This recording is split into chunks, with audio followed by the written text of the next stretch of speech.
Hello, everybody. We're glad to see so many wonderful people here, despite the weather and everything else that was going on today. It's nice to see you all. Could we all now rise for the Pledge of Allegiance and our prayer? I pledge allegiance to the flag of the United States of America and to the republic for which it stands, one nation, under God, indivisible, with liberty and justice for all. Let's have a moment so that we can hopefully pray for everything that's going on right now, that the world becomes a better place. And we thank all of our first responders for their service to us.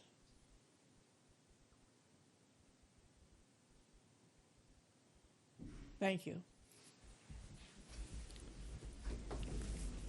Okay, we're going to reintroduce our members. Francis, you start. Daryl Lindholm, Secretary. Jenny Minton. Rosemary Panio. Deborah Marks, Liaison to Assemblyman Slater's office. Serafina Mastro. Bill Falcone, Parks and Recreation Commission Liaison. Okay. As you can see, we have a lot of issues that we deal with, all for seniors, for the benefit of seniors. Happy to see that Lonnie Gilbert is here today, former supervisor. We're on opposite sides of the aisle, but we're always friends, right? We always have friendly conversations. And we try to encourage everyone in the town to do that as well. So, yeah. Well, I don't know that I can reach that far. Yeah, we can hope. We can hope, yes. All right, so let's start out by introducing our superintendent of schools for Yorktown, Dr. Ron Hatter. And he's accompanied by the president of the Yorktown School Board, Jackie Carbone. So thank you both for coming. Yes, sure. Yes. I didn't want to be presumptuous and approach the podium without permission. It's nice to see you again. It's nice to see you again. It's so nice to see you all today. Thank you so much for being here. The weather's not so cooperative, but it's great company nonetheless. One thing I learned very early is when Jenny gives you a call and says, hey, I'd like you to come to this senior council meeting, you show up. Good for you. So here we are, Jenny, we're happy to be here, and Rosemary, we're happy to be here. So just a little bit about the schools. I'm joined by our school board president, Ms. Carbone. I'm now in my 7th year here as superintendent. I live here. I've lived in Yorktown for the past 15 years, and I have 2 children who attend schools. So not only am I just leading the school district, I'm here as a parent, resident, taxpayer, and those are certainly areas that I'm interested in. So what I wanted to share with you a little bit about our school district. We're starting to grow again. We're seeing enrollment come back up. We're over 3,400 students at this point. We have 5 schools, as many of you know.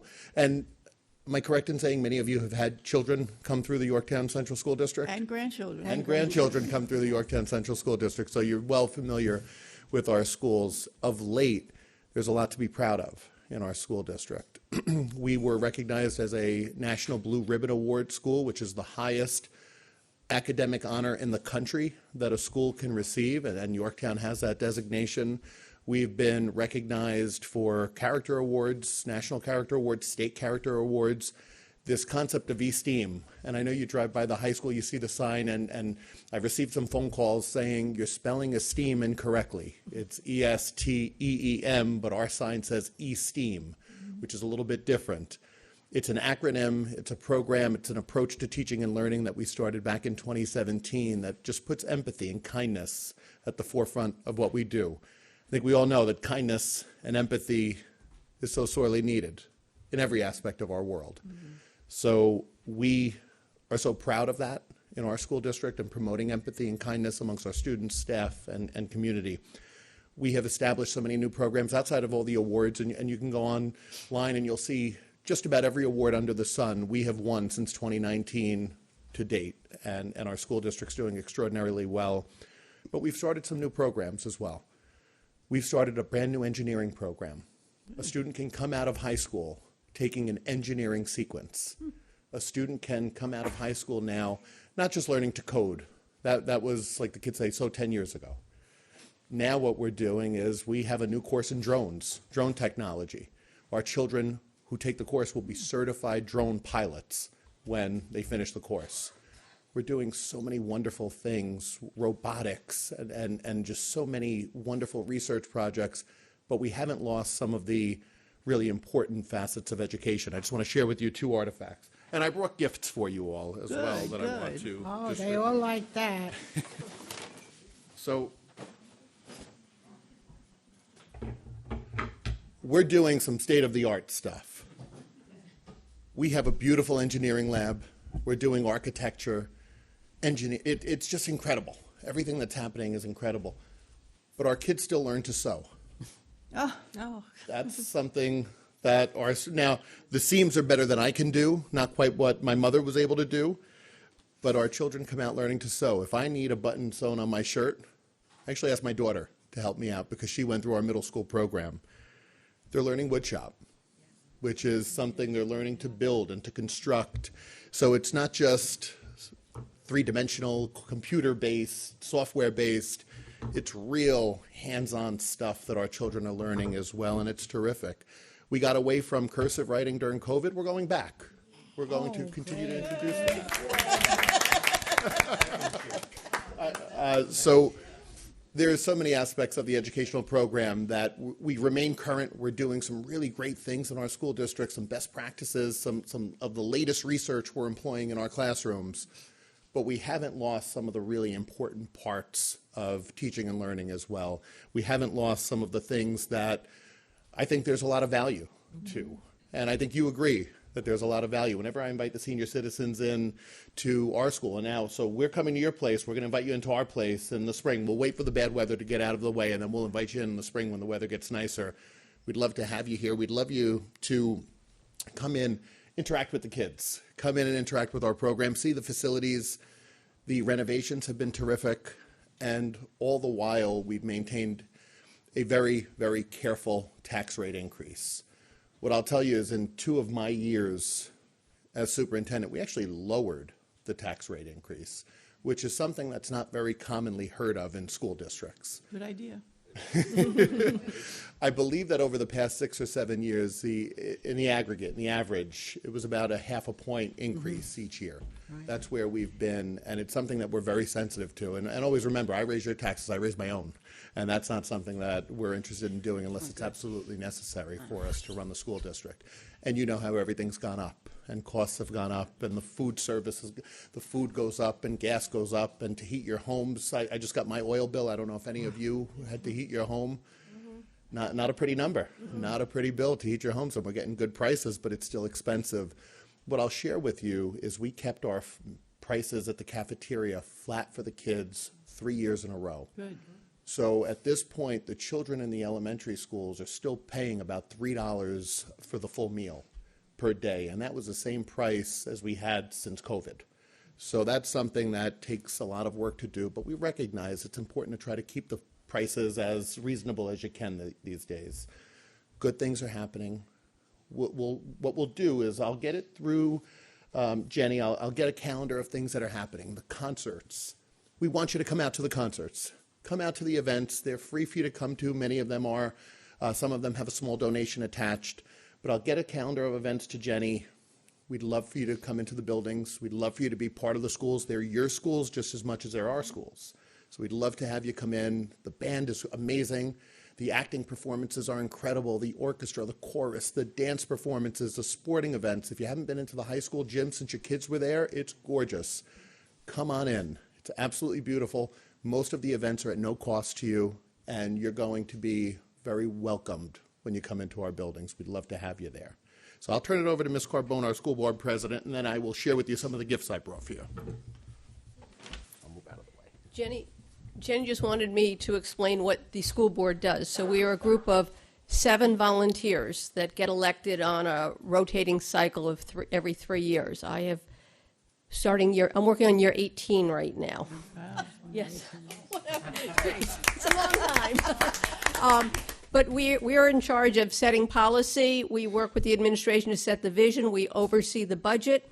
and the finances of the district. Those are the jobs that the Board of Education has. Everything else we relegate to the superintendent, and we even relegate, although we set policy, we relegate implementing the policy to the superintendent. So we are an oversight board, and we are the connection to the community. If the community has questions, they can come to us, and we can help guide them to the right places to get their answers. We don't necessarily answer them, we guide you to where you need to go.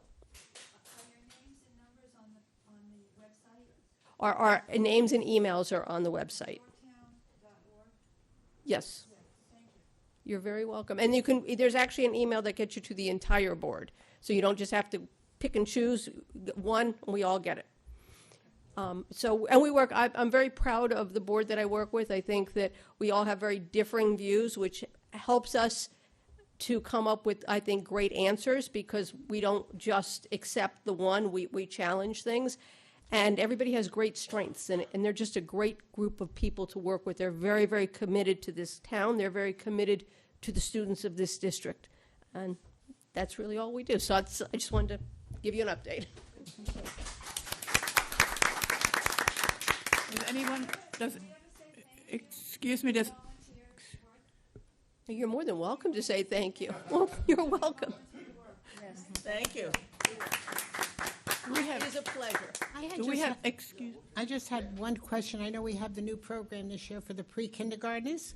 How is that doing? I mean, I don't want to take up a lot of your time, but No, of I know our people are so happy to have that program, and I was wondering how we were doing, how many kids we have in there. Yeah, so you hear this idea of pre-K and universal pre-K in Yorktown, in our school district. It's truly a universal pre-K. We received word from the state that they were going to set aside up to 188 seats for our school district, which is about, and they pay you $5,400 per kid. Anyone who's ever paid for daycare in the past 15 or 20 years knows that $5,400 for a year is not going to get you too far. So what we did as a school district is we wanted to be able to offer the program, but we had to do it for $5,400 per child, because we didn't want there to be any further impact on the taxpayer. So yes, could we have supplemented and said, okay, well, we'll pay more than $5,400, but that's got to come from somewhere. And we're always very sensitive to our taxpayers, so we didn't want to raise taxes for the program.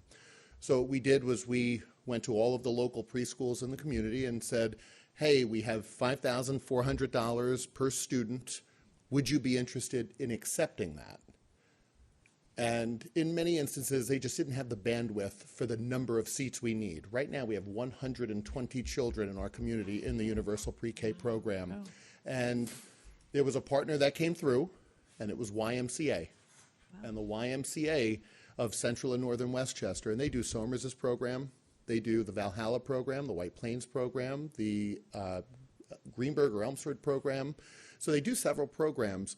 They said that they would be willing to accept the $5,400 at no additional cost to the school district, but they needed a place to hold the program.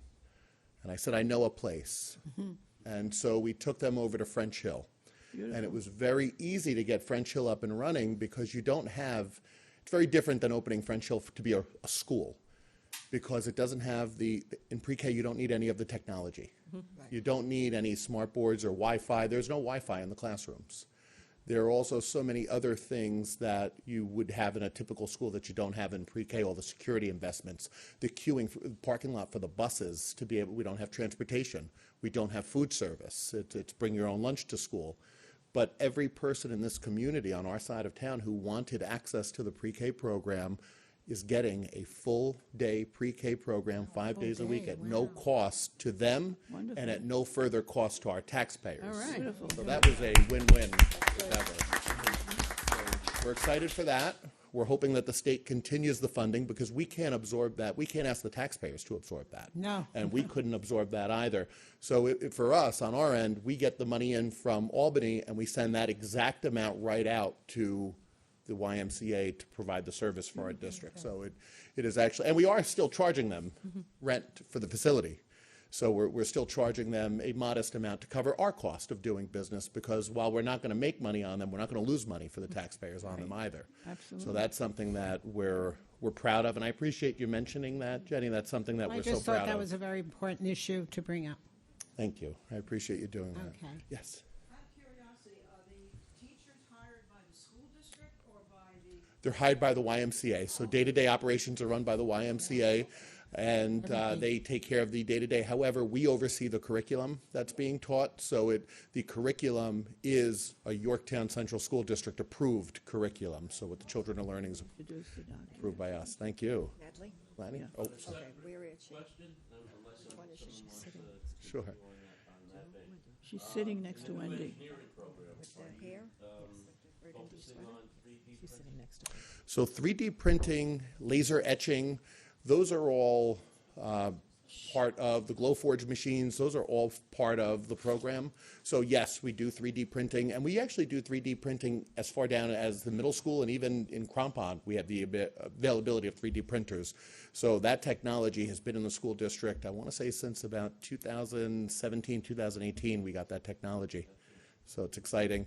The other thing is, if you come to our high school campus, there's a huge jumbotron. You may even see it from 202 when it's lit up. There's this giant screen on our turf field. I wanted to let you know that that was also secured through a grant. We wrote a grant because a board like that is beautiful. It's hundreds of thousands of dollars for a board like that. And it's not something that I thought we would want to spend taxpayer money on directly in this community. So we applied for a grant. We won. We won the grant, and 5 years later, the board has been installed. So that's quite exciting for us as well. And so many of the other programs. So I went to the grant with the scoreboard because we were able to secure several 3D printers through grants.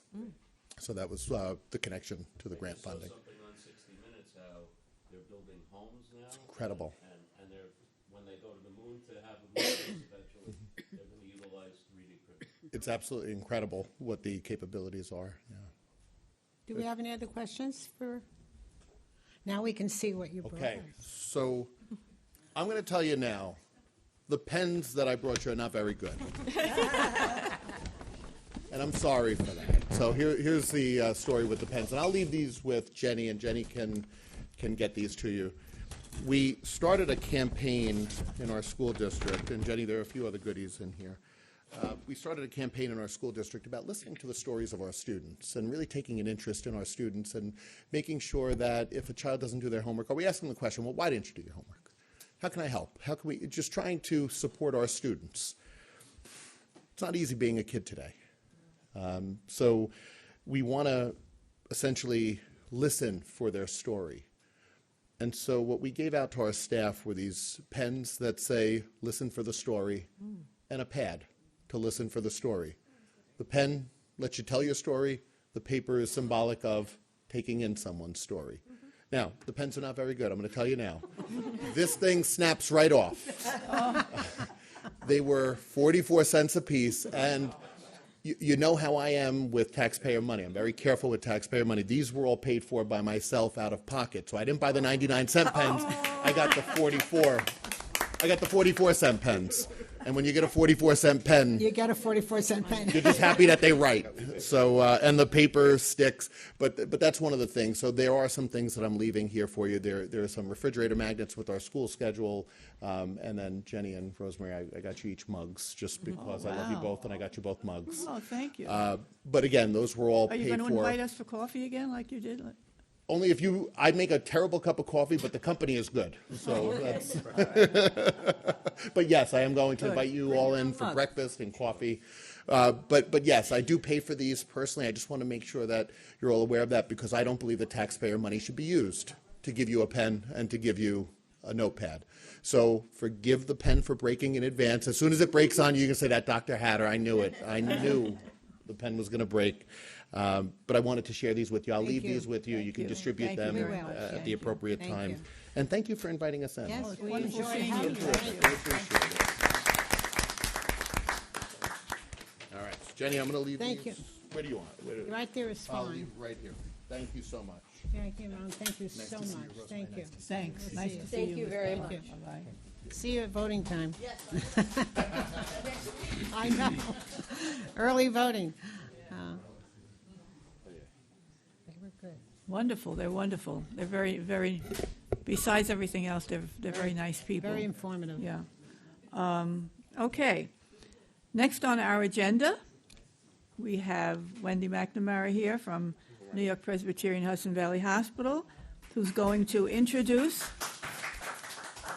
Dr. Natalie Berger, Associate Director of Breast Medical Oncology at New York Presbyterian. Wendy, thank you. Thank you, Rosemary. Thank you to the board. Thank you guys for having us again. Lovely to see all of you who were at the health fair this morning. I saw a lot of the audience. They were like, Wendy, are you going to be there later? Yeah, I'm looking forward to it. Hi, everyone. For those who don't know me, my name is Wendy McNamara. I'm Community Affairs Coordinator at New York Presbyterian Hudson Valley Hospital, and we do want to thank Rosemary and the entire board for inviting us today.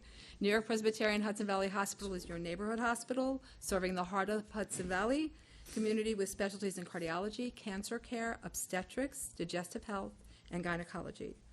It is now my pleasure to tell you a little bit about my wonderful colleague, Dr. Natalie Berger. This is Breast Cancer Awareness Month. Yep. We are having a breast cancer awareness fair at the hospital in the lobby next Friday, 11 a.m. to 3 p.m. We will have our wonderful physicians and clinicians. We will have giveaways. We will have information available, but in a fun way. And you're welcome to pop by the hospital, 1980 Compound Road, next Friday, the 27th of October from 11 a.m. to 3 p.m. Wonderful. Dr. Natalie Berger serves as Associate Director of Breast Medical Oncology at New York Presbyterian Hudson Valley Hospital and is an Assistant Professor of Hematology and Oncology at Columbia University Vagelos College of Physicians and Surgeons. Dr. Berger earned her medical degree from St. George's University. She completed her residency in internal medicine at the University of Connecticut and her fellowship in hematology and medical oncology at the Icahn School of Medicine at Mount Sinai. Before joining New York Presbyterian Hudson Valley Hospital in July and at Columbia, Dr. Berger was an assistant professor of medicine at the Icahn School of Medicine at Mount Sinai, focusing on breast cancer and gynecologic malignancies. I cannot think of a better speaker to come and talk to you today. It is now my pleasure to introduce Dr. Natalie Berger. Thank you.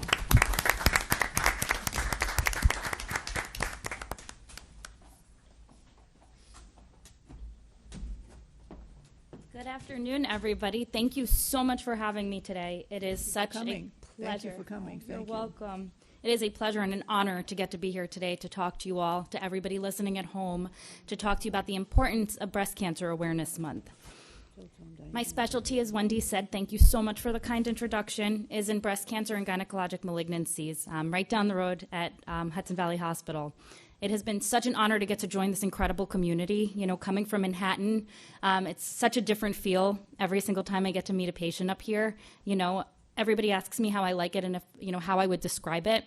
And the best thing I can say is it's a community. You know, every single person who works there, every patient, it just feels like a big family. And to work in a place like that is truly special, especially in today's day and age. I just wanted to talk to you a little bit about breast cancer awareness. It's such an important thing to talk about, and it's important for both men and women. Breast cancer screenings are typically done using mammogram, and sometimes we use ultrasound as well for certain patients. Screening is typically only done in women, but it's important to know that men can also develop breast cancer. And it's important for everybody to be aware of breast health, and if something doesn't feel right, if you notice something new, it's important to bring it to the attention of your doctor right away. Mammograms, ultrasounds are great at detecting breast cancer, but they're not perfect, and they can miss breast cancers. So if something feels different and you just got your mammogram even a few months ago, it's important to let your doctor know and go for a checkup. Mammogram screenings should be done once a year, as long as everything's normal. The average age that we start is 40. All of the guidelines now in the United States do recommend starting mammogram screenings at the age of 40. The age in which we stop does vary. Some of the screening guidelines say one thing, but typically what we recommend is that if we expect somebody has a life expectancy of 10 years or more, you should continue your mammograms. So you shouldn't be stopping just because you're 75 or 80, right? If you're in good health, you should still be getting your screenings. I see so many breast cancers diagnosed in women in their 80s, even in their 90s. My oldest patient was 103. Oh, wow. Ooh. I know. And so it's so important to always be aware. And always know your breast health, and always talk to your doctor if you have questions. If your doctor tells you, we can stop screening, say, why, or do you think I should continue? Are there reasons I should stop? Are there reasons I should continue? Because sometimes people do stop. And that's, a lot of the times when people come into my office when they're older, they felt something. And so it's very, very important. It's also important for all of your screenings, just to make a plug-in for everything and not just breast cancer awareness. All of your cancer screenings, colonoscopies, skin checks, for patients who are smokers or have a history of smoking and quit within the last 15 years, you may qualify for a low-dose CAT scan of your lungs that can detect early lung cancer. So it's really important to let your doctor know. And lung cancer screenings are actually really underutilized, which means not a lot of people are getting them who do qualify. So definitely talk to your doctor to see which screenings are right for you, and definitely make sure that you don't stop if you're in good health and you think you have 10 years or more, which everyone in this room sure does. So make sure you're doing your breast cancer screenings, okay? We hope so. The other important thing to note is that all breast cancers are different. When we say breast cancer, it's kind of an umbrella term. Every type of breast cancer that we diagnose is different. There are 3 specific subtypes of breast cancer that we typically talk about. And what that means is after a biopsy is done on a cancer cell, we look for 3 important things that the cancer cells express. We look for estrogen receptors, progesterone receptors, and HER2 receptors. What those tell us is what treatments a patient should get. And we really have tailored therapies today that can also spare a lot of patients chemotherapy. So even if a breast cancer is diagnosed, the majority of breast cancers express what's called the estrogen receptor and progesterone receptor. And if those cancers are diagnosed early enough, then most of those patients actually won't need chemotherapy anymore. And so treatments would involve surgery, plus or minus radiation, and what we call endocrine therapy or hormonal therapy, which is a pill that's taken once a day, every day for at least 5 years, possibly 10 years.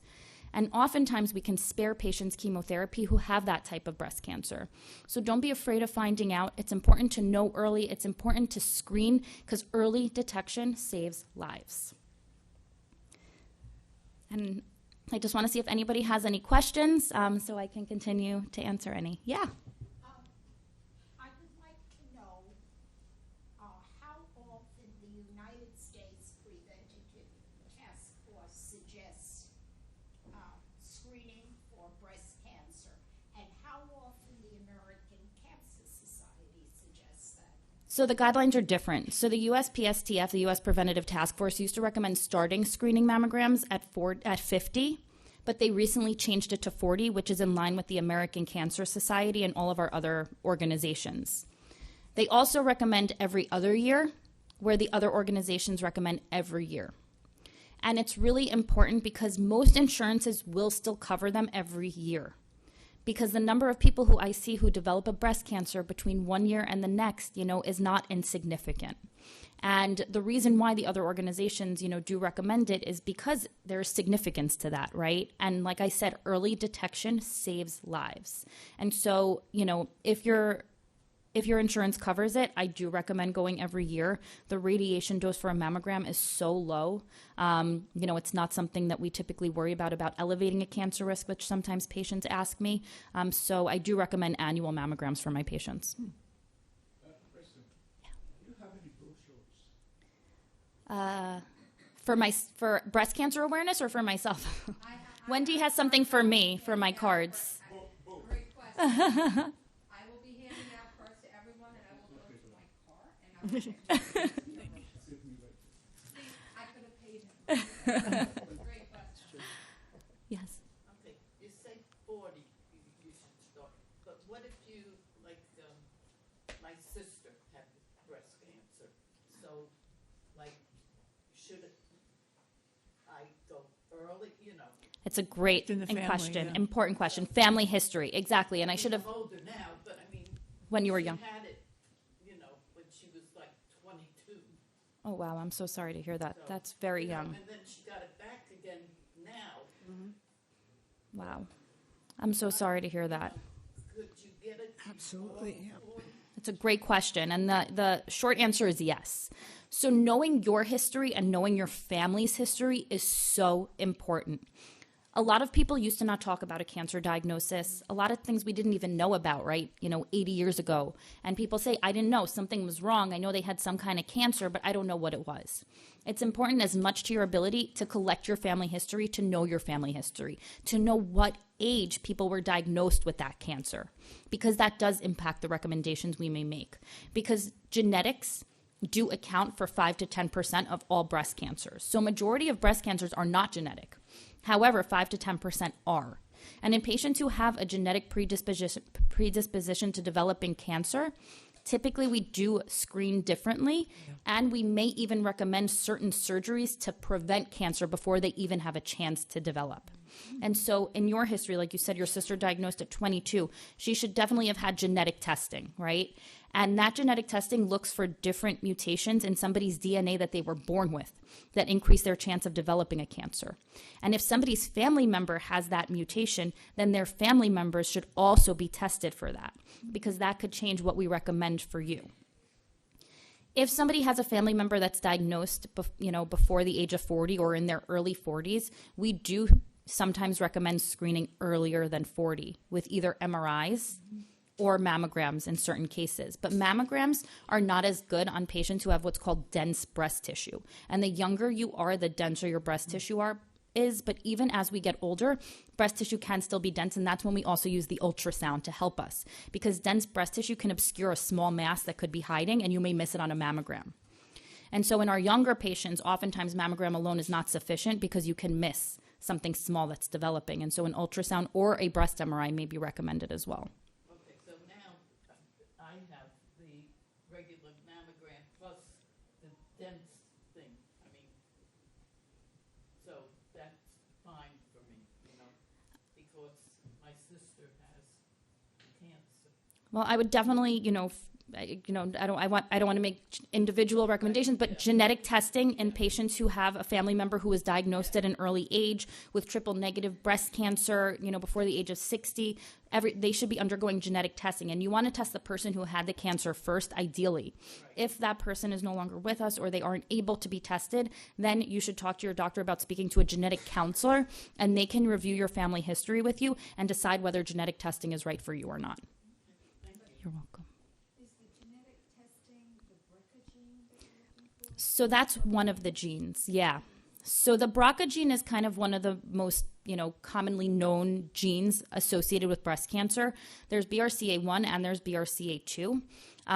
And that is the most common gene associated with breast cancer, but there are other genes also associated with breast cancer, things like PALB2, CHEK2, and there's a lot of different genes that we know now can be associated with different cancers. And the BRCA gene that you brought up isn't only associated with breast cancer, it's also associated with an increased risk of ovarian cancer, pancreatic cancer for BRCA2, prostate cancer, melanoma. So it's not just breast cancer. So it's really important to know that if somebody has that, because we would also do other screenings or preventative surgeries to prevent them from happening.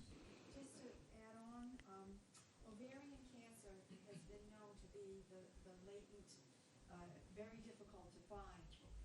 There are new technologies. Is this genetic testing part of that new technology to find this ovarian cancer? So unfortunately, detecting ovarian cancer is still very poor. The screening methods that we use is typically a transvaginal ultrasound with a tumor marker called a CA-125. It's a blood test, because a CA-125 oftentimes rises in patients who have ovarian cancer, but not always. If we identify a BRCA or BRCA gene in somebody, we do discuss actually removing the ovaries and the fallopian tubes, because we actually think that the cancer starts in the fallopian tubes in the BRCA patients. And we recommend surgery to remove the fallopian tubes and ovaries after women are done with childbearing or by the age of 40, whichever comes first, because screenings are so poor and because oftentimes we don't diagnose ovarian cancer until a later stage when it's much harder to cure. So we recommend removing that.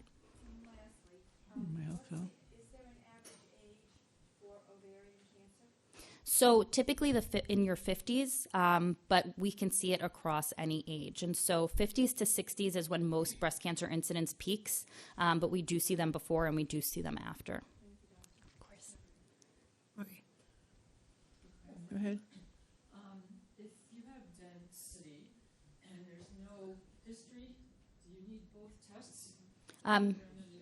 Yeah, so if you have dense breast tissue, even if you have no family history, you should be getting, a mammogram and an ultrasound, because a mammogram can miss a small mass that's in the breast, and the ultrasound can pick it up. So if your mammogram says heterogeneously dense breast tissue, it'll be like the first line under the mammogram. If you see that on your mammogram, you should talk to your doctor about an ultrasound as well. You mentioned that men could develop it. How rare is it? And number two is what are the symptoms? Yeah, it is. It's very rare. We do see it more commonly in people who have the BRCA mutation. So in family members with the BRCA mutation, it's more common to see it in men. And so patients who do have that mutation, we screen men more closely. Typically, it'll present as a lump or a mass. You'll feel something abnormal in the breast tissue. You may see something start to grow or protrude. So that's why I tell men and women alike, it's important to know your breast health. When you're in the shower, just feel around. And if you feel a lump or bump that wasn't there before, bring it to the attention of your doctor, and don't let anybody dismiss it and say, well, you're a man, you can't get breast cancer, because men can. Hi, Natalie. Hi. You were talking about the BRCA test, right? BRCA. How do you say it? BRCA. BRCA? Okay, thank you. Are you allowed to ask the doctor for it just offhand, or do they have to recommend it? Yeah, we don't routinely screen everybody for genetic mutations. You do have to have a familial predisposition. So what happens is your primary care doctor will take a family history. Okay. And if they see that a lot of family members were, diagnosed with a cancer and specific type of cancers and trends with some of the mutations that we can identify, BRCA is just two. There's BRCA 1 and 2. Those are just two of the many mutations we can test for. There's now over hundreds of genes that we can test for. They can refer you to a genetic counselor who can talk to you about your risk. It's a blood test typically that we send. In some patients, there are other ways that we have to do it. If somebody has an underlying lymphoma or something like that, we do a skin biopsy. But typically, it's a blood test. If it's warranted and somebody does qualify, then insurance usually covers it. Okay. There are things to always be aware of to make sure that before you do this testing, you have life insurance, to make sure your health insurance is secured. There are protections and laws in place to protect people from, having issues with health insurance or having their health insurance taken away from them if they test positive. But it's important to be aware of these things when you're doing this, and to make sure that you have life insurance policies and speak to a certified genetic counselor before undergoing that testing. Could I ask, what is the role of our general practitioners in advising their patients, even if they don't actually have anything now? What role do they play to guide their patients, especially their women? Yeah, absolutely. So they are truly the central piece, of the puzzle. And their role is extremely important because they're kind of that person who's overlooking all of your general healthcare maintenance, right? From breast screenings to colonoscopies, everything. Right. And so it is very important. And they're kind of your go-to person and your quarterback in a way of your health. And so they play a central role in this, unless somebody had a diagnosis of breast cancer already, in which case, they'll typically be following up with someone like me or a breast surgeon who will also be there to help advocate for them. Good. Very good. Anyone else? I have a problem with that, Natalie, because today we don't have a family doctor. If you go to a specialist and something's wrong, they don't say to you, well, I think it's this and that. They'll say, go to another specialist, and you're going to another specialist, and you're going to another specialist. I'm finding out that in that process, they lose something. So I don't know what the answer might be for us. So it's very important to have a primary care doctor, and I completely agree that there is a huge issue with the subspecialist, and that's because medicine has advanced so far, but our healthcare system is broken in a sense, right? And it is a sad reality, which is why, talks like this and, understanding your healthcare is so important, because so many people don't know what to do and they feel lost in this healthcare system. We do have primary care doctors, within the community, many of them who are fabulous that I've started to work with. And I tell people, if you're just seeing specialists, then, your healthcare is not being covered comprehensively, because they will miss things because they're just focusing on that one thing. Right. And so it is so important, starting from a young age, even when you're completely healthy, to have a primary care doctor that you see once a year. And as we get older, it's even more crucial. Well, thank you so much. Thank you. Very, very Appreciate informative. Thank you so much. Thank you very much. And thank you, Wendy. Thank you very much. Okay, now our next speaker is our Yorktown Supervisor, Tom Diana. I'd like to say also that our town clerk has joined us at this point in time. So, hi. Mr. Diana, nice to see you. Nice to be seen. How's everybody? Good, thank you. Tom? I see Mr. This guy's trouble. I see Mr. Rodriguez is here as well, our town attorney. But you're here. And I'm sorry, what? Ed James Gordon's Moderano. gonna be I able- know. Okay, Yep. thank you. I brought an entourage with me today.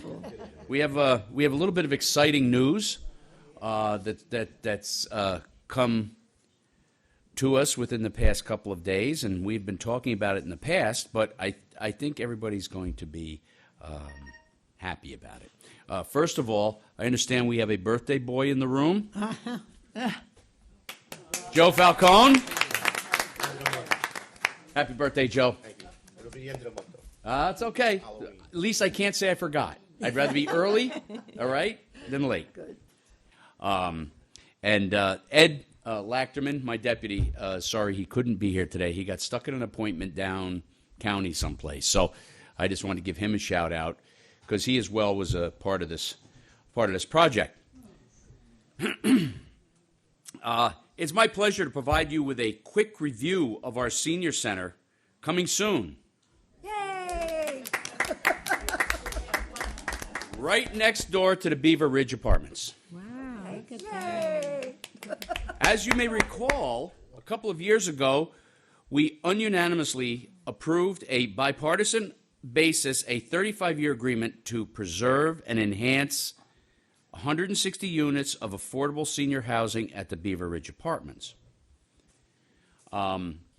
As part of this agreement, Beaver Ridge will design and build the new 4,000 square foot senior center, which the town can utilize rent-free for 35 years. Wow, that's wonderful.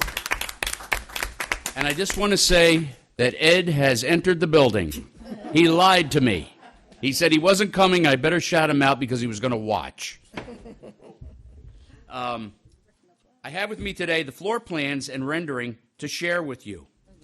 The building's main feature will be a approximately 1,500 square foot first floor community room, which will be used for meetings like this one, as well as many of our senior classes and senior clubs. Come on up here, Ed. You come in late and then you leave me hanging, okay?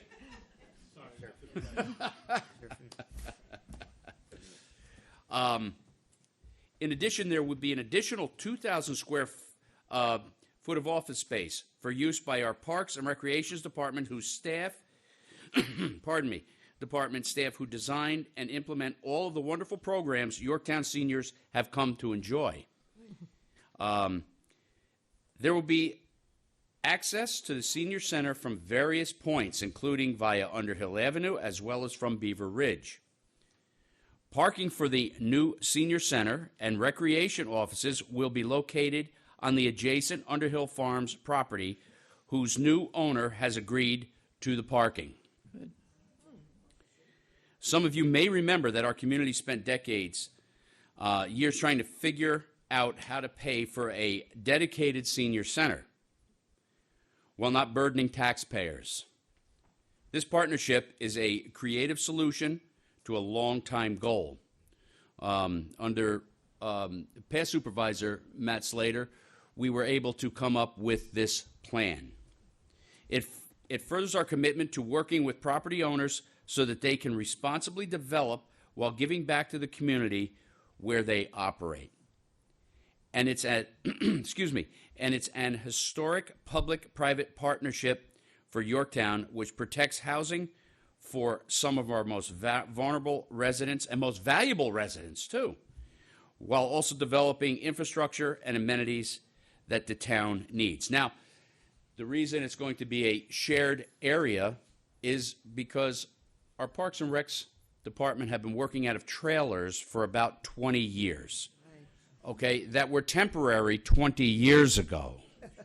All right, now they're hopefully going to be moving into a nice building where somebody can't hook up to it with a big truck and roll it away. But, you know, we're proud, we're happy for all of you folks for this. It's going to be a great place for you to go, going to be a great place to gather. It's going to be a great place where, you know, you can come and enjoy these meetings and many others. So we have the, I don't know what we have up here right now. What do we have up there, Adam? It's on the screen. Okay, that's going to be your, hang on, Tom, I know you're going to yell. That would be the outside front, the two ends, and the back of this. This would be the floor plan, approximate floor plan. It's all a moving target right now. John and Robin, you want to come up? Because you had a great deal, or just John? Because Robin's giving me the evil eye. And maybe you want to kind of describe where things are going to be set or maybe moved around a little bit to adjust for whatever different areas that the Parks Department and or seniors may want. Thank you. Well, the floor plan right now is fairly well settled. It doesn't mean that it's not going to change, but what you're looking at is fairly representative of what you will get. So you're going to get a nice sized community room, about 30 by 45 to 50. So think this room and slightly larger. So a little bit more width, about the same length, maybe a little bit more. So it's a good sized room.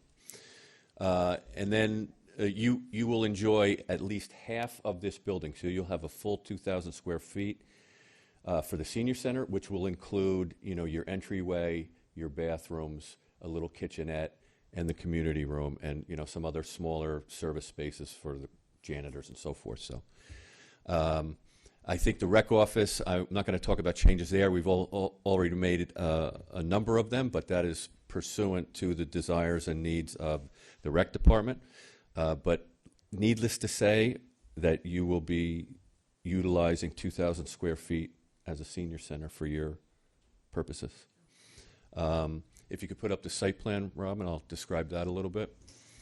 So what you're looking at here is the orange is the building, and this portion right here is the existing parking lot behind Beaver Ridge. This area here is the buildings of Beaver Ridge.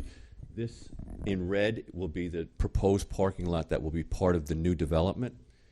Out here is Route 118. Okay, so just to keep you oriented, if you're on Route 118, Keir Street would be over here, and you would come into Beaver Ridge, go around the back, and that's where the senior center will be. It will face the new buildings that will be built as part of the new development that will go there, and it will be directly across maybe 10 feet from the parking lot that you'll be utilizing. So when you see the front elevation and you see this entryway, that will face the new development. It's facing away from the Beaver Ridge development, okay?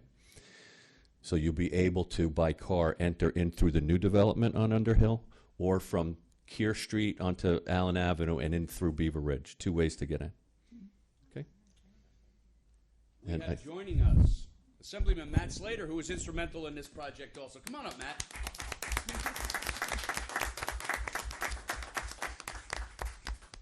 I didn't think he thought he was staying. He'd left his coat on.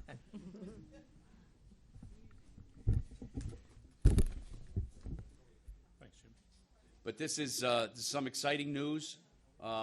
It's on its way. That's the only thing we can say at this point. Matt, you want to say a couple words?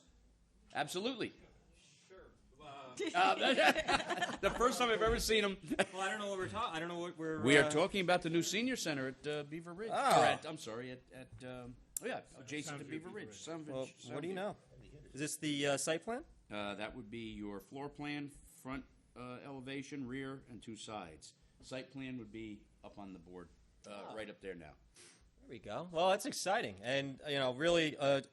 I think a great tribute to the town board for continuing with the project that we worked very, very hard on when I was here in Town Hall. It took a team effort. Gentleman to my right, Adam Rodriguez, was instrumental in our negotiations with the owners of Beaver Ridge to make this even possible. So to Mr. Rodriguez, great job as always, buddy. Thank you very much.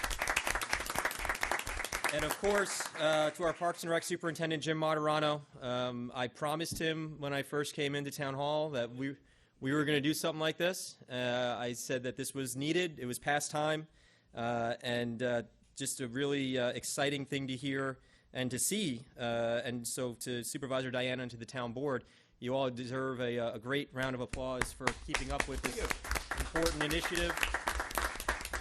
And, you know, I know that Rosemary Panio and the Senior Advisory Board has been talking about this for quite some time. And, We've forgotten about it. You forgot about it? Yeah. Well, clearly, I didn't. the town board didn't. We didn't. I didn't. Which is great. But this is, you know, again, going back to the town board, you know, they continue to push forward on some important projects that we were a part of when I was here at Town Hall, this being one of them. And it's just great to see it to come to another important chapter as we continue to get it moving forward. And I think it's going to benefit the community tremendously. It's going to benefit our seniors tremendously. It's going to benefit our Parks and Rec department tremendously. And I think it's something that we should all be very, very proud of. And so, you know, again, to the town board, great job. Keep it going. We're getting them out of the trailer. Yeah, exactly right. Exactly right. Trailer trash, you know? You can't call them that anymore. Adam, you want to give us just a brief overview of how all this came into play and how it's going to work moving forward? Sure. We'll kind of step back. Oh, yes, I'd like to just make one comment. It's not often that I have seen 3 supervisors of Yorktown at the same meeting, so thank you, gentlemen.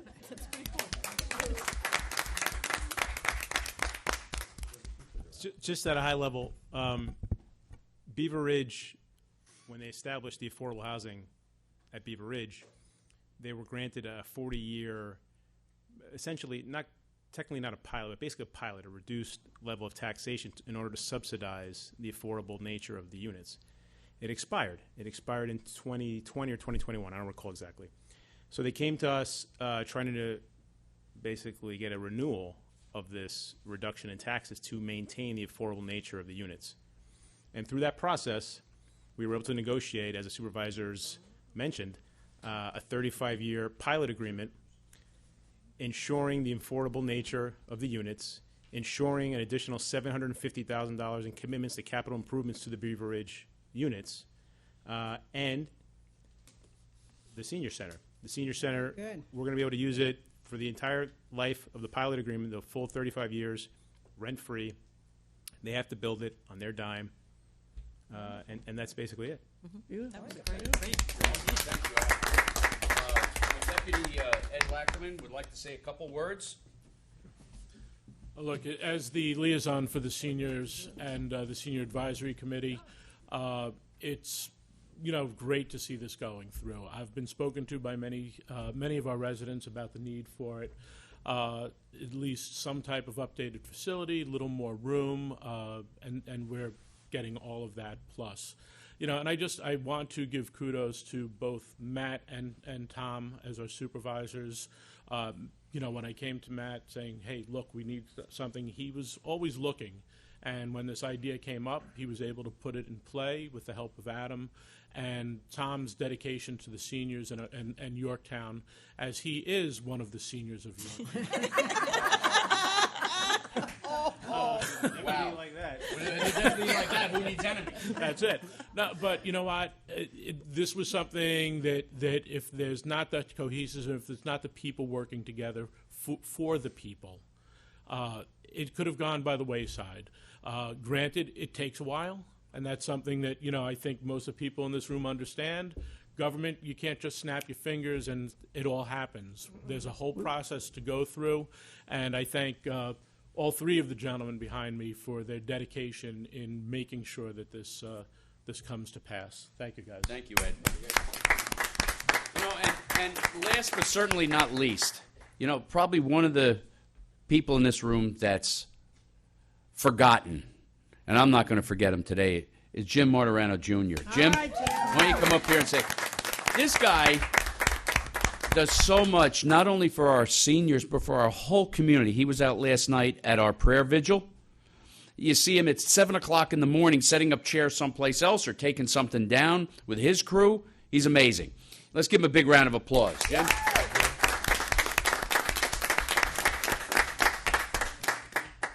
Yeah, I just wanted to really thank our former town supervisor, Matt Slater, and our town councilman on the board, as well as our current town supervisor, to keep this ball rolling.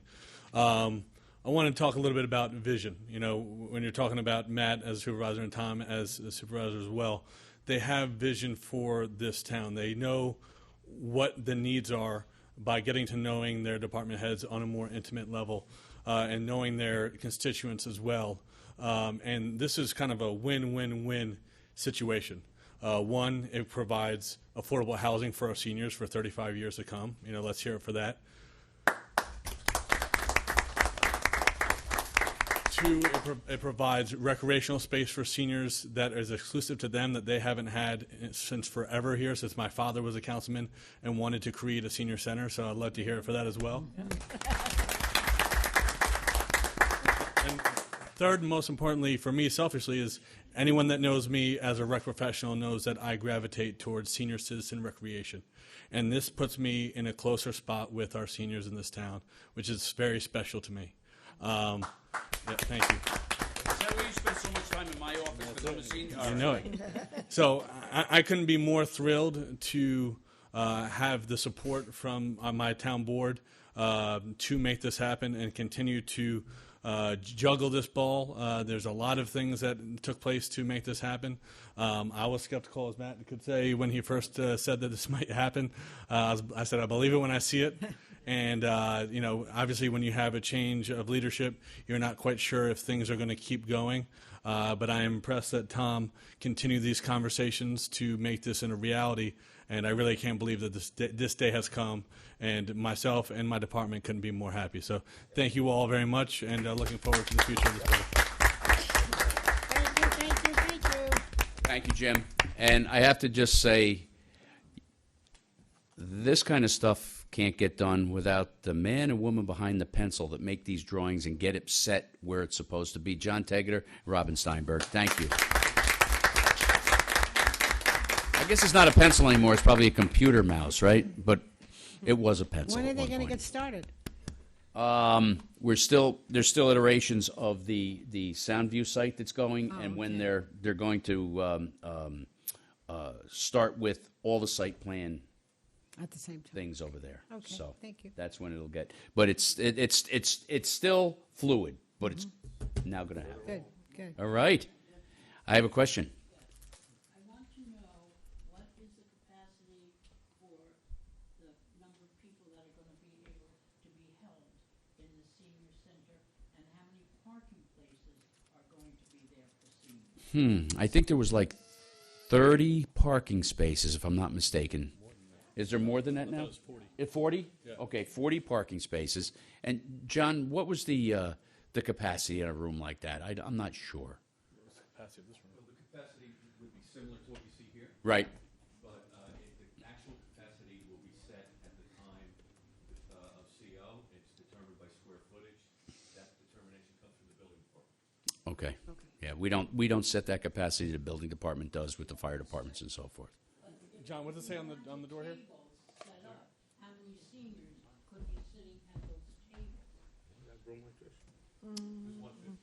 There's 115 in here, so, and this room is probably 30 by 30, and that room's going to be bigger. So, I'm guessing 30 by 30. This room is 26 and a half by 43. Okay.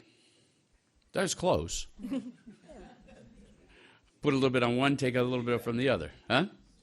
To be exact. Okay, so you know, it's about this size, but you won't have this raised platform and so on and so forth. So you're probably looking at the size of, would you say, where the nutrition center is now, John? Where the gathering room is? No, it'll be slightly larger than this. So figure about 3 feet more this way in width, and about 4 or 5 feet more in length. Oh, okay. That's big, yeah. But also remember that you'll have the kitchenette, which will take up some of your gathering space. It'll be part of the utility space in that room. In that room. So probably about 140 people. So that's about 4 people in a car. There you go. That was pretty good math. Well, we do have transportation. We have the senior transport too. Okay. Yes, ma'am. Is there what? There's going to be transportation. We haven't gotten that far yet. We do have the transportation buses as we speak, but is it going to pick you up at your house? I'm not sure. You know, we haven't gotten quite that far. You know, this is all, like I say, it's very fluid right now, but it is going to happen. Yes, ma'am. Are the senior meals going to be served there? If not, why not? We don't know. Go ahead, Jim. Why don't you come on up here? Otherwise, Tom will yell at you. The senior nutrition program creates food for more than just this town. And they have, with the Department of Health, the kitchen standards that they need, and the YCC, or excuse me, the AACCC has that kitchen. So the nutrition program would stay at that facility. But this would be senior clubs, this would be senior classes, and things of that nature that would take place. More of the recreation senior things that we do would take place at the senior center. We have a question over here. No, that was it. Oh, that was was the it. nutrition center going to stay at YC? Just want to piggyback on what Jim Martirano Jr. Indicated, that his strong point is dealing with seniors. While I was supervisor, we hired Jim, and with a bipartisan board. Ed and Tommy, you were both on the board at the time, and I'm very proud at the job he's done, as you all are, and I just want to indicate that this is further proof. One of the reasons why, and actually the board could tell you, that we took a trip down to Mount Pleasant while I was supervisor. Right. And at that time, Jimmy was working down there. And we That's sort right. of stole Jimmy. Yes. And I think it was one of the best things this town has done over the years. Right. So thank you, Jimmy. Also, he was also on the Recreation Commission for a while, so he knows both sides. Yep. So, All right. great Well, job. thank you. Anything else? All right. With that, I'm going to bid you adieu, and have a great weekend. Hopefully, we can stay dry a little bit. Yes.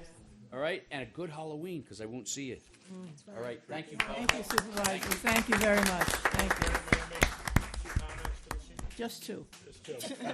All right, just so everyone knows, the Veterans Day Parade will be on the 12th, on Sunday, at the John C. Hart Memorial Library. Actually, it starts at Lakeland High School, marches to the library. So please mark that in your calendar. If you're marching for all of our veterans, the muster is at 1 o'clock. Step off at 2 o'clock for the ceremony, for the parade. And then on the 11th, which is actually Veterans Day, thanks to John Tegeter in the back, Supervisor Diana, and once again, getting that ball rolling, Matt Slater, we will be unveiling our town's Vietnam Veterans Memorial. And that one will be separated. Right now, if you go down there, there is a Korean War and Vietnam War together. This will separate them out. They've been there since 1968. John, I hope I'm not putting you on the spot to make sure we're there for the unveiling. So. What time?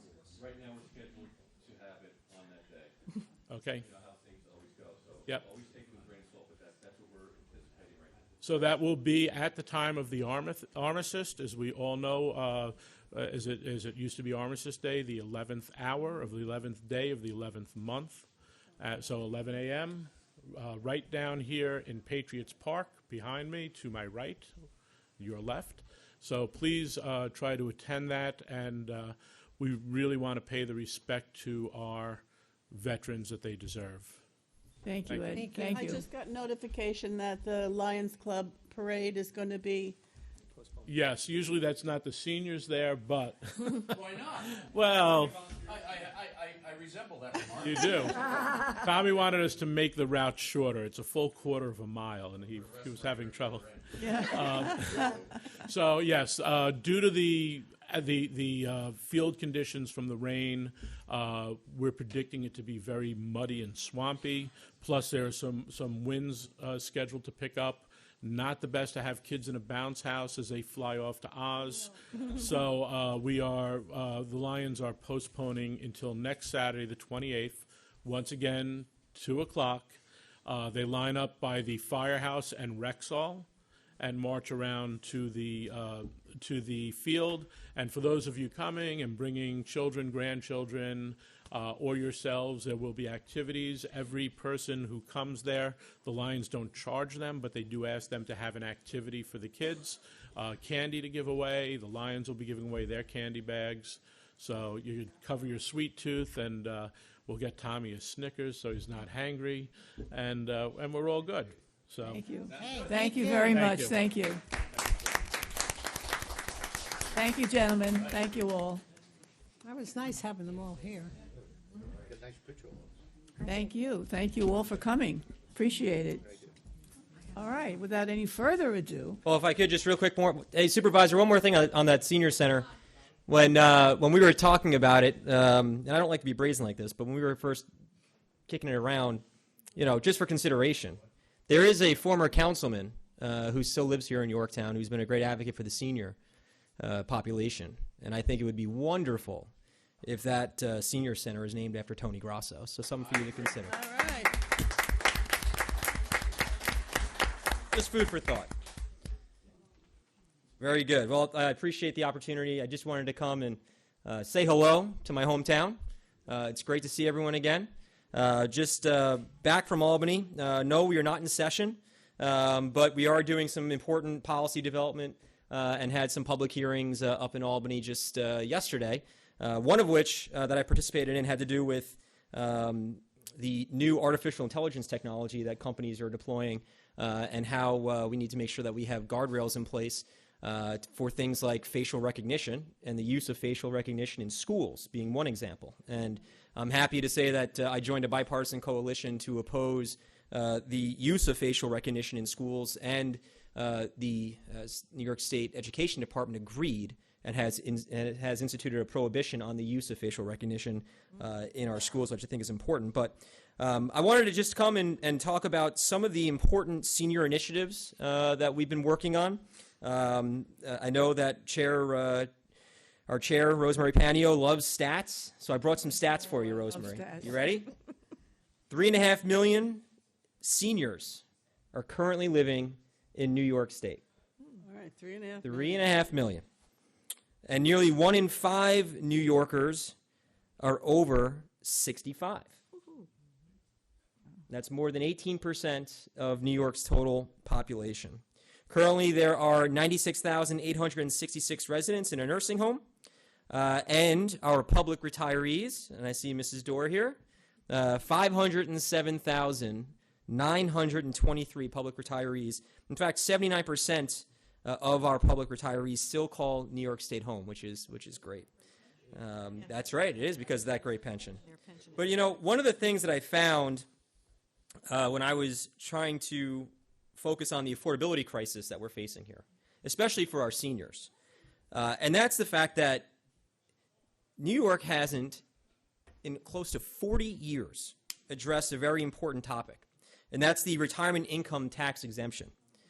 And I propose a legislation in response to this. It is A7973, and it's going to expand tax exemptions for pensions and annuities and other retirement plans and increases the exemption, because today, do you know how much that exemption is, that tax exemption?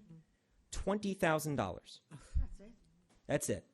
Hasn't changed in 40 years. You go to New Jersey, it's $100,000. There you go. oh, wow. And if you look at a report that came out today about the population loss we continue to see here in New York State, we lost 500,000 New Yorkers in the past year. And if you look at where they're moving to, New Jersey is one of those places. And when you look at why, especially for our seniors, especially for our retirees, it's because of policies like this. They actually make it more affordable for you to and better for you to survive. But my legislation, again, would increase that exemption over the course of the next 3 years so that we get it back up to the $100,000 mark to match New Jersey, and then we will tie it to CPI so that it never stays flat again. I think this is a really important piece of legislation for our seniors across New York State. Across New York State. And again, I go back to the fact that we are facing an affordability crisis. And I hate coming here and sharing bad news, but I just think it's important to be transparent and for everyone to understand what's happening in New York State. And for those who may not know, just last week, the Public Service Commission approved a 30% rate hike for NYSEG electric customers. It is astonishing. 30%? Over the next 3 years. Wow. And I think it is wrong. I have called out the Public Service Commission and the Public Service Commissioners. In fact, Commissioner Howard, because I did watch the meeting, Commissioner Howard said that he expects double-digit utility hike increases over the next decade. And it's very concerning, beyond concerning. And that makes this legislation that we're trying to pass that much more important. Absolutely. Because as we all know, and I know I'm preaching to the choir, obviously our seniors are on fixed incomes. And if prices keep going up, we need to figure out ways to make it easier for you to stay here, live here, be with your families here. Yeah. And I think that our retirement income tax exemption is one of those really good ideas that Albany needs to get behind. It should get bipartisan support because this affordability crisis is not just impacting one party or the other. It's not just impacting downstate or upstate. It's impacting everybody. In all these years, has anyone ever tried before to, oh my gosh. Not that we can find. It hasn't been changed since the 80s. Well, thank you, Matt. Hasn't been updated since the 80s, and I just think that's one really, I think, important aspect, and it should be an easy one for us to rally around and say, enough's enough. It has been updated in over almost 4 decades, and you wonder why New Jersey is one of the states that a lot of New Yorkers are moving to. It's all about affordability. But so yes, the PSC did increase or did approve the 30% increase. It's 10% starting in November. Then the following 2 years it'll increase as well. And again, we have called on the Public Service Commission to reverse their decision. We did ask, and Supervisor Gilbert was here when the Public Service Commission came down and held a hearing here in this town hall over their last rate increase. They did not afford us the ability to testify in person in the district that it is impacting. And so I'm actually also working on legislation with Assemblyman Bepan, who represents part of the NYSEG territory in Dutchess County, and we want to require a mandate that if the Public Service Commission is going to increase our utility rates, then they better get down to the territory that they're going to increase those rates on and hold a public hearing. They need to hear from us. And so we will be, we're currently working on that legislation. We plan on introducing it hopefully in the next week or two. But there needs to be accountability and transparency, especially when it comes to our utility rates, because those utility rates are going to compound the affordability crisis that we're facing. And just how bad is it? And again, I don't look to come bringing bad news all the time. I really don't. But I think everyone needs to be aware of what's happening. And what we started with this year in New York State in January, the state had an $8.7 billion surplus. Great.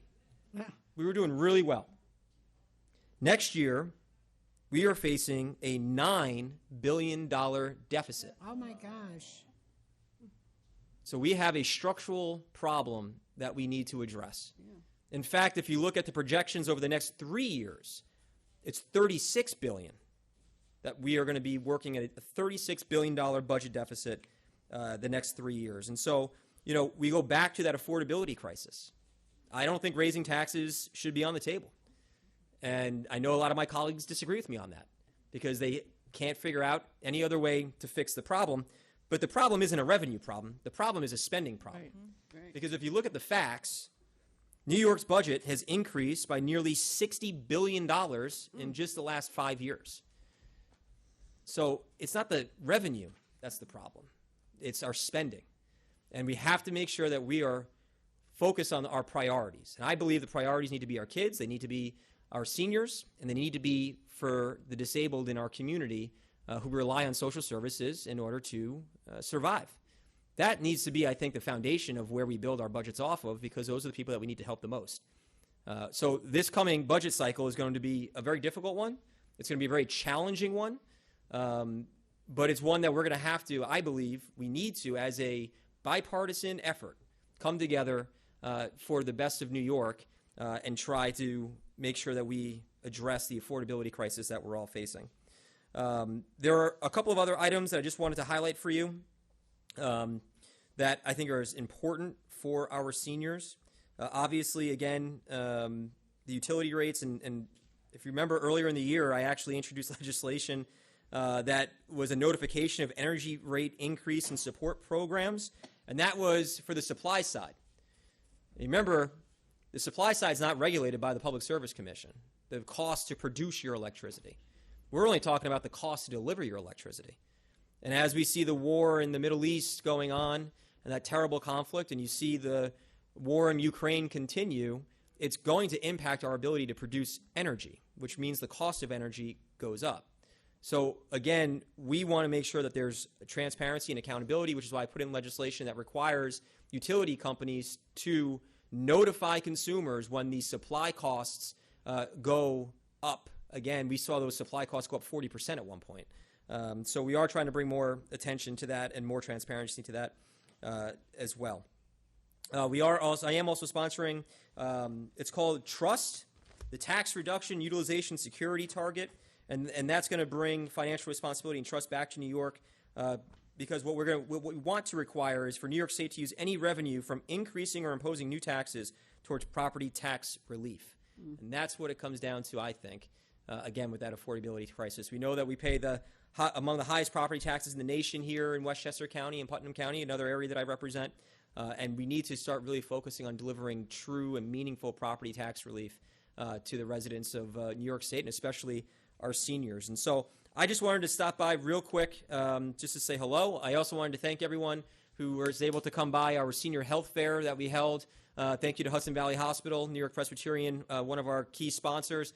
We held that just last week over at Jefferson Village. We had about 250 seniors from Yorktown who came, and our next senior health fair is going to be in Putnam County, I believe on November 2nd. Thank you, Kira. November 2nd at the Kohler Center in Mahopac. You're all welcome to join us. But again, it's a great opportunity to learn about the resources that are available here in the Hudson Valley for our seniors that you are, I believe, entitled to, that you've worked hard for, and that you deserve. And so we want to make sure that we expedite those services and we connect you with the people and the providers that you need. And with that, I'm happy to answer any questions that you may have. But I did want to just come by quick and say hello and just give you a quick update. Yes, Mr. Gilbert. Just want to piggyback. Matt, thank you very much in terms of your advocacy against the utilities in terms of these rate increases. Again, we had the meetings here where they weren't going to be. Right. And I appreciate your efforts to make sure that they require them to do it if they're going to increase in areas costs. But like you talk about, the delivery charge is really what we're talking about. It's outrageous, and I know you agree, and it's outrageous that if they're going to hit us with those kind of rate increases, well, if it's the delivery, then they have to account for themselves for the power outages when we have that's what supposedly this is going to the restructuring of their ability to deliver us the energy. Well, they haven't been doing that great a job. And I appreciate it, and I hope that we continue to try to hold their feet to the fire. And when they fail to deliver us in these crisis times, then they be penalized. I agree. Bring those rates down. Yeah. Based upon their That's a great point. or inaction. That's a great point, Mr. Gilbert, and I agree with you as well. And that's one of the things we talked about is, they talk about especially when it comes to the supply side. So when the cost to produce the electricity drops, they're not giving you a rebate. Correct. That's right. Once it goes up, it's up. Yeah. Don't give us anything. So it really is, I think, baffling to see the energy policy of the state.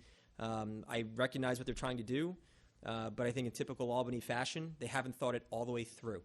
And as a result, we're reacting, and the industry's reacting in a very negative way to what's been put on the table. So that's something that we have to deal with. And I forgot to mention, by the way, right before I get to you, the governor did sign, the governor signed 6 of our bills, but this one is particularly meaningful to me, to rename portion of Route 202 in front of the Yorktown Police Department after Captain Ken Scroy of the Yorktown Police Department.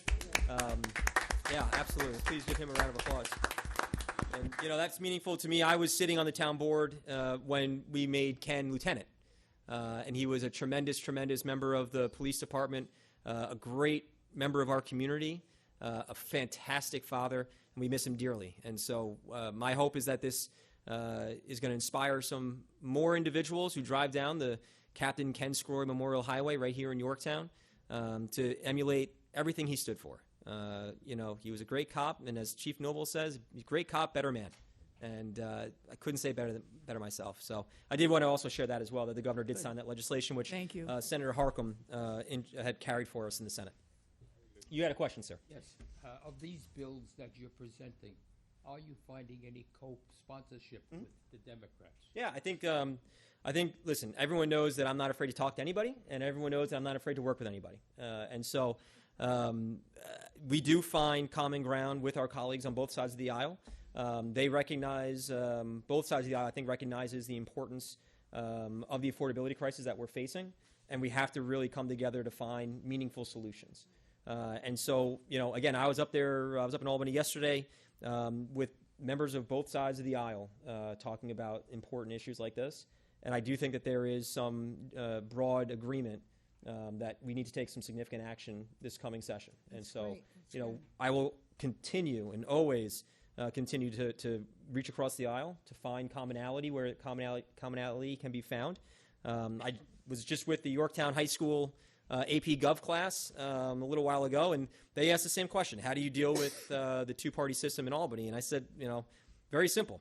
My first day in Albany, and I think I told you all this once, I showed up to a press conference, and it was about delivering free school meals to kids in all of our public schools, which is an initiative I think is very, very important.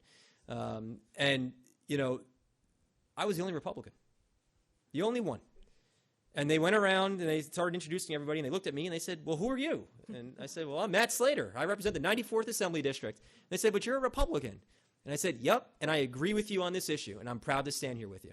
That's, I think, the attitude that we need more in government to get things done. That's the attitude that I brought with me right to Albany, that I had here on the town board, working with great people like Alice Roker, and that's the attitude I'm going to continue to have. And I think it's important that we have more people like that, because we can get a heck of a lot more done if that was the case. I agree. Very good.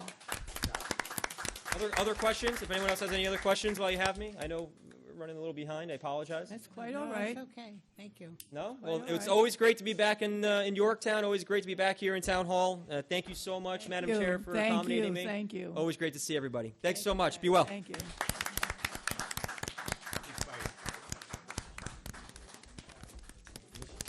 Yeah. Thank you, Matt. I can't get up, Matt. Thank you. Make sure you tell Tony what I said. I'm going to keep it a surprise, but I can't on TV. Never met Deborah in my life. That's enough, eh? On Medicare, right? Good idea. I still miss him. I don't care what you do. What you got on today? I didn't just like him. I loved him. Did you want to give an update? Excuse me. Diana? That was very good. Excuse me. Did you want to give an update on the senior? All right, I'm going to go. You want to give an update on? Okay. All right. Okie dokie. What do we have going on now? All right, give me my goodie. I'd like to thank our lunch sponsor, New York Presbyterian Hudson Valley Hospital. You're going to get me one. Thank you all for coming. Thank you. Thank you.